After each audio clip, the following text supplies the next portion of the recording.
नमस्कार मंडळी, स्वागत आहे तुमचं आपल्या चॅनलवर. आणि आज आपण जाणून घेणार आहोत ठरलं तर मग या मालिकेतील घडामोडी. अर्जुन आणि सायली दोघंही घरी आलेले असतात आणि त्यांना खूपच मोठं सरप्राईज भेटतं. तर घरामध्ये सगळीकडे छान सजवलेलं असतं, वेगवेगळ्या प्रकारची खेळणी ठेवलेली असतात. अस्मिता आणि कल्पना तर सायलीभोवती कोणीतरी येणारं येणारं ग या गाण्यावर डान्स करत असतात. घरातल्यांचा सर्वांचा उत्साह बघून सायलीचं मन मात्र स्वतःला खूप खात असतं. ती मनात विचार करत असते की मी किती खोटं बोलते सगळ्यांशी, आणि त्यांचा इतका उत्साह बघून तिला स्वतःच अपराधी असल्याची भावना येत असते. आणि मग सर्व हिंमत एकत्र करून ती नाचतानाच म्हणते की थांबा. आणि सायली सर्वांना म्हणते की मला सर्वांशी काही बोलायचं आहे. आता सर्वजण सायलीकडे बघू लागतात की आता सायलीला नक्की काय सांगायचं आहे आणि तिने अचानक का थांबायला सांगितलं. सायलीला खूपच वाईट वाटत असतं आणि ते दिसत असतं, परंतु अर्जुन मनामध्ये म्हणत असतो की मिसेस सायली वाईट वाटण्याची किती छान ॲक्टिंग करताय. तर सायली कल्पना आणि घरातल्या सर्वांना सांगते की मी प्रेग्नंट नाही आहे. हे ऐकल्यावर सर्वांना मोठा धक्का बसतो. अस्मिता विचार करू लागते की हिने तर रडारड करून सांगितला, तर सगळी सिंपती हिलाच जाते की काय. कल्पनाला तर मोठा धक्का बसलेला असतो. कल्पना पुन्हा एकदा तिला विचारते की तू काय म्हणालीस आता. सायली म्हणते की आई, मी खरंच आई होणार नाही आहे. कल्पना म्हणते की नाही नाही सायली, तू माझी गंमतच करतीये. अगं माझी अशी जीवघेणी मज्जा घेऊ नकोस. प्रताप विचारतो की अरे अर्जुन, हे सर्व काय आहे. अर्जुन म्हणतो की डॅड, सायली जे काही बोलतीये तेच खरंय. कल्पना म्हणते की नाही, असं कसं काय होईल, असं होऊच शकत नाही. मी स्वतः डॉक्टरांशी बोलले होते आणि त्यांनीच मला सांगितलं होतं की सायली प्रेग्नंट आहे ते. अर्जुन म्हणतो की अगं मम्मा, ते सगळं मिसअंडरस्टँडिंग होतं. हे बघ सायलीचे खरे रिपोर्ट्स. कल्पनासुद्धा आता ते रिपोर्ट्स बघू लागते. तर अस्मिता म्हणत असते की रिपोर्ट्स कधी खरे खोटे असतात. डॉक्टरांनी जे काही सांगितलं ना तेच खरे रिपोर्ट असतात. मला काय वाटतं की अर्जुन आणि सायली आपल्याला थापा तर मारत नसतील ना. प्रताप तिच्यावर ओरडतो आणि तिला गप्प बसायला सांगतो. तर कल्पना म्हणत असते की मला तर विश्वासच बसत नाहीये, हे रिपोर्ट खरेच असू शकत नाही. माझा या रिपोर्ट्सवर अजिबात विश्वास नाहीये. ती अश्विनला म्हणत असते की अश्विन, अरे तू तरी सांग की हे रिपोर्ट्स खोटे आहेत म्हणून. कल्पना ही खूपच पॅनिक झालेली असते आणि तिची अवस्था आता सायलीला बघून तिला खूप रडवेलं होत असतं. अश्विनसुद्धा सांगतो की मम्मा, रिपोर्ट्समध्ये फक्त हेच लिहिलंय की प्रेग्नन्सी नाही आहे. कल्पना म्हणते की असं कसं काय असू शकतं, मग परवाचे रिपोर्ट कसे काय खरे होते. पूर्णाजी जेव्हा अर्जुनला विचारते की अर्जुन नक्की काय भानगड आहे ही. अर्जुन म्हणतो की ॲक्च्युली पूर्णाजी, टेक्निकल इश्यूमुळे परवाचे रिपोर्ट हे खोटे होते. प्रताप म्हणतो की पण असं कसं काय होऊ शकतं, इतकं मोठं हॉस्पिटल आहे ते आणि इतका बेजबाबदारपणा. कल्पना रडत असते आणि म्हणत असते की मी किती आशा लावल्या होत्या, किती स्वप्न बघितली होती, आता सगळं खोटं ठरेल. अस्मिता अर्जुनला विचारते की अर्जुन, तुम्ही तर मंदिरात गेला होतात, मग तुम्हाला हॉस्पिटलच्या रिपोर्टचं कसं काय कळलं. याचा अर्थ तुम्हाला आधीच माहीत होतं की काय की सायली प्रेग्नंट नाही आहे म्हणून.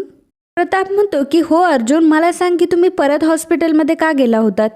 अर्जुन आणि सायली आता दोघंही गडबडलेले असतात. अर्जुन सावरत म्हणतो की डॅड, ते काय झालं ना, आम्ही मंदिरातच चाललो होतो. तितक्यातच आम्हाला हॉस्पिटलमधून फोन आला. ते आम्हाला म्हणाले की काहीतरी टेक्निकल इश्यू आहे, तुम्ही लवकरात लवकर या. आणि म्हणूनच आम्ही मंदिरात न जाता डायरेक्ट हॉस्पिटलमध्येच गेलो. अस्मिताचा प्लॅन आता पूर्णपणे फसलेला असतो. ती मनामध्ये म्हणत असते की हे दोघं आता सर्वच ठरवून आलेत आणि कोणाला डाऊट घेण्याचा सुद्धा चान्स देत नाही आहेत. आता यांचं खोटं कसं काय पकडलं जाईल. अश्विन म्हणतो की खरंच दादा, खरं तर मला माहिती आहे की हे तुमच्या दोघांसाठी पण किती शॉकिंग आहे. खरं तर हे व्हायलाच नको होतं. तर अर्जुन मात्र दुःखी होण्याचं नाटक करत असतो. सायली मात्र खरंच दुःखी असते. कल्पना म्हणत असते की मी तर किती स्वप्न बघितली होती, मला माझ्या नातवाचे लाड करायचे होते, पण आता काय करू मी. पूर्णाजी म्हणत असते की कल्पना, तू येणाऱ्या बाळाला किती जीव लावला होता हे मी बघितलं होतं. अगं सायलीला तर कालपर्यंत वाटत होतं की ती आई होणार आहे म्हणून, आणि आज तिला डॉक्टरांकडून कळतंय की ती आई नाही होणार आहे. रडून रडून तिची अवस्था तरी बघ कशी झाली आहे. आणि मग कल्पना सायलीकडे बघते. सायली एवढी रडवेली असते की कल्पनालाही सहन होत नाही. कल्पना लगेचच सायलीला जवळ घेते. सायली आणि कल्पना दोघीही खूप रडत असतात. कल्पना सायलीला म्हणत असते की सायली, अगं माझ्या तर लक्षातच आलं नाही की माझ्या दुःखापेक्षा तुझं दुःख किती मोठं आहे. तुझं बाळ ह्या घरामध्ये आलं तर ह्या घराचं गोकुळ होईल, याच आशेवर आपण दोघी होतो ग. सायली कल्पनाला म्हणत असते की आई, मी तुमची गुन्हेगार आहे. खरं तर माझ्यासारखी सून कोणालाच नको मिळायला. कल्पना म्हणते की तू वेडी आहेस का. अगं यामध्ये माफी मागण्यासारखं काहीच नाहीये, तुझं काहीच चुकलं नाहीये. सायली मनामध्ये म्हणत असते की किती प्रेमळ माणसांना मी दुखावते, हे पाप मी कुठं फेडू. प्रताप कल्पनाला म्हणत असतो की कल्पना अगं सावर स्वतःला. तर अर्जुनने कोणाकडे बघायचं. अस्मिता मनामध्ये म्हणत असते की मी एवढं प्रूव्ह करण्याचा प्रयत्न करत होते, परंतु ह्या अर्जुनचंच डोकं असणार, सगळा प्लॅन फ्लॉप करून टाकला. अश्विन कल्पनाला म्हणतो की मम्मा तू अजिबात नाराज होऊ नकोस बरं, आणि तू जे काही सायली वहिनीसाठी पौष्टिक बनवलं होतं ना ते तसंच राहू दे, कारण अर्जुन दादा आणि सायली वहिनी लवकरच चान्स घेणार आहेत. विमल म्हणत असते की वहिनी तुम्ही अजिबात काळजी करू नका, जोगतिनीने जे भाकीत केलं ना ते खरं होणार आहे, 1 वर्षाच्या आत आपल्या घरी पाळणा हलणारच आहे. अर्जुन सायलीला म्हणतो की बायको तू उठ बरं. आता सायलीलाही मोठा प्रश्न पडलेला असतो की एवढ्या दुःखाच्या वातावरणामध्ये अर्जुनला काय सुचतंय. अर्जुन सायलीला उचलून घेतो आणि कल्पना. अर्जुन घरातल्यांना म्हणतो की आजपर्यंत मी बेबीसाठी काही कमी प्रयत्न करत नव्हतो, पण आता आम्ही नक्कीच काहीतरी करू आणि 1 वर्षाच्या आत आता बेबी नक्कीच येईल. अर्जुनचं ते अतिप्रेम बघून सर्वजण अर्जुनवर हसत असतात. अर्जुनचं ते अतिप्रेम बघून सर्वांना खूपच छान वाटत असतं. तर अर्जुन लगेचच सायलीला तसाच रूममध्ये घेऊन जातो. तर अर्जुन रूममध्ये आल्या आल्या बेडवर पडतो आणि म्हणतो की आता सगळं टेन्शन गेलं, किती टेन्शनमध्ये होतो आपण. तो म्हणत असतो की मिसेस सायली आपला प्लॅन किती छान वर्क झाला ना, कोणालाच आपल्यावर डाऊट आला नाही, आणि अस्मिताचा चेहरा बघितला का कसा होता. तिने आपल्याला अडकवण्याचाच प्लॅन केला होता, परंतु तिचा प्लॅन टोटल फ्लॉप झाला. सायलीला मात्र अर्जुनचा राग येत असतो आणि ती म्हणत असते की खरंच तुम्हाला या क्षणी आनंद होतोय, दुसरी कुठलीच जाणीव होत नाहीये. आपल्या सुखाच्या नादात समोरच्याला किती त्रास झाला हेही तुम्हाला लक्षात येत नाही. अर्जुन म्हणतो की सॉरी मिसेस सायली, खरं तर माझ्या ही गोष्ट लक्षातच आली नाही की माझ्यापेक्षा त्रास तुम्हाला झालाय, कारण मम्मा जे काही करत होती ते तुम्हाला फेस करावं लागले. सायली म्हणते की मी सुद्धा फक्त तुमच्यासारखा स्वतःचा विचार करते असं वाटतं का तुम्हाला. अर्जुन म्हणतो की अहो मिसेस सायली, मी तर तुमचा विचार करतोय, आणि मला तर खूप टेन्शन आलं होतं की मम्मासमोर तुम्हाला असं खोटं खोटं रडता येईल की नाही, कारण खोटं बोलण्याचा शेवटी तुमचा प्रॉब्लेमच आहे ना. त्यावर सायली अर्जुनवर ओरडते आणि म्हणते की मी खरी रडले होते. अर्जुन म्हणतो की अरे बापरे, म्हणजे ते टीयर्स खोटे होते. अरे बापरे, काय ॲक्टिंग आहे तुमची मिसेस सायली.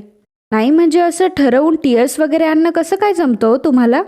सायली अर्जुनला म्हणत असते की सर तुम्हाला कोणाच्याच भावना कळत नाही का. मी माझं समजू शकते, परंतु आईंच्याही कळत नाही. आता जेव्हा त्यांना खाली कळलं की त्या आजी होणार नाही आहेत, तेव्हा तुम्हाला त्यांचे अश्रू नाही दिसले का. त्यांना या गोष्टीचं किती वाईट वाटलं, किती दुःख झालं हेही तुम्हाला नाही कळलं का. पण मला कळलं, मला त्यांचा त्रास समजला आणि म्हणून मला रडायला आलं, आणि ते अश्रूसुद्धा खरे होते. वा अर्जुनला सुद्धा वाईट वाटत असतं. आणि मित्रांनो, आजचा हा भाग इथेच संपतोय. पुढील भागात आपल्याला बघायला मिळणार आहे सायली अर्जुनला म्हणते की एक रडणारी आई आणि तरीही खोटं बोलणारा मुलगा मी नाही सहन करू शकत, आणि हे सर्व कॉन्ट्रॅक्ट मॅरेजमुळे होतंय ना. आता हा रोगच मी मुळापासून उपटून टाकते. खाली जाऊन आता मी सगळ्यांना सांगून टाकते की खरं काय आहे ते, त्यामुळे घरात एक नवीन दुःख येणार नाही. आणि मग सायली कसलाही विचार न करता डायरेक्ट खाली जाते आणि कल्पनासमोर जाऊन बसते. तर अर्जुन तिच्या मागे येत असतो आणि म्हणत असतो की मिसेस सायली ऐका माझं, मिसेस सायली ऐका माझं. आणि नेमका मिसेस सायली हा वर्ड कल्पना ऐकते, आणि आता कल्पना सायली आणि अर्जुनकडे बघू लागते. तर मित्रांनो, असेच ठरलं तर मग या मालिकेचे डेली अपडेट बघण्यासाठी आत्ताच आपल्या चॅनलला लगेच सबस्क्राईब करा. धन्यवाद.